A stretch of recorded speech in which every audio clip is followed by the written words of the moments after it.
నేను పెద్ద పెద్ద ప్రొడ్యూసర్ సంస్థలు కానీ చెప్పేది ఏంటంటే, అసలు మనం ఒక బిర్యానీలో యాలక్కాయ అంత సైజు మూవీ ఇండస్ట్రీ మొత్తం, బట్ వాసన అయితే బిర్యానీ మొత్తం వస్తుంది, కాకపోతే సైజు చిన్నది.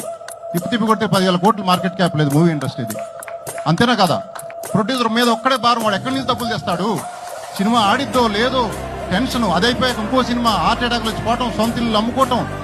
ప్రతి billionaire in the world stock market లో లిస్ట్ చేస్తున్నారు.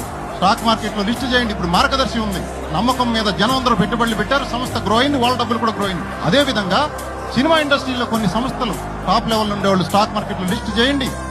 ప్రజలనే ప్రొడ్యూసర్లుగా మార్చుకోండి. వాళ్ళు షేర్లు 1000 రూపాయలు 500 పెట్టుకుంటారు, వాళ్ళ డబ్బులు పెరుగుతూ ఉంటాయి, వాళ్ళకి టికెట్లు ఫ్రీగా ఇచ్చేసేయండి. థియేటర్లు కూడా ఖాళీగా ఉండవు. ఇంకా తర్వాత ఓటీటీలు బెండ్ చేయొచ్చు. అప్పుడు నేను అనేది ఏంటంటే, మీరు స్టాక్ మార్కెట్ లో ఏ కంపెనీ చూసినా 1,00,000 కోట్లు దాటే ఉంటాయి చాలా వరకు.